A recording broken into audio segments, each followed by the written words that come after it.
नाशिकमध्ये पावसामुळे नागरिकांचं मोठ्या प्रमाणात नुकसान झालंय। महिन्याभरात वादळी वाऱ्यासह मुसळधार पाऊस झाल्यामुळे तब्बल 1110 घरांची पडझड झाली आहे। त्यामुळे नुकसान भरपाईसाठी 47 लाख रुपये अनुदान मिळावं अशी मागणी जिल्हा प्रशासनानं सरकारकडे केलेली आहे। नाशिकच्या येवला तालुक्यातील नगरसूल परिसरामध्ये ढगफुटी सदृश मुसळधार पाऊस झाला। पावसामुळे सर्वत्र पाणी झालेलं आहे। शेतं उद्ध्वस्त झालेली आहेत। नगरसूल गाव परिसरात अक्षरशः बांध फुटून पाणी वाहत आहे। पावसामुळे शेतकऱ्यांमध्ये समाधान पाहायला मिळतंय।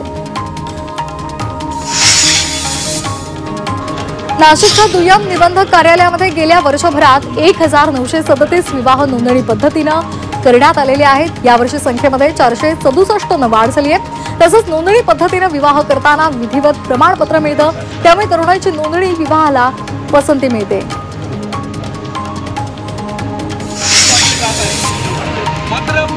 नाशिकच्या नांदगावमध्ये शिवसेना उद्धव बाळासाहेब ठाकरे पक्ष आक्रमक झालाय।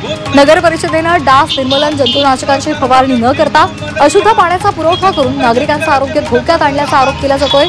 तसंच प्रशासनानं कारवाई न केल्यास तीव्र आंदोलन छेडण्याचा इशारा सुद्धा देण्यात आलाय।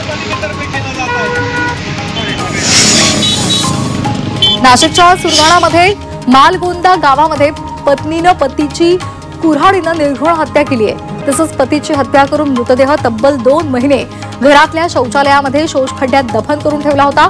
या प्रकारामुळे संपूर्ण नाशिक जिल्हा हादरलेला आहे। या प्रकरणामध्ये पोलिसांनी संशयित पत्नीला अटक केली आहे।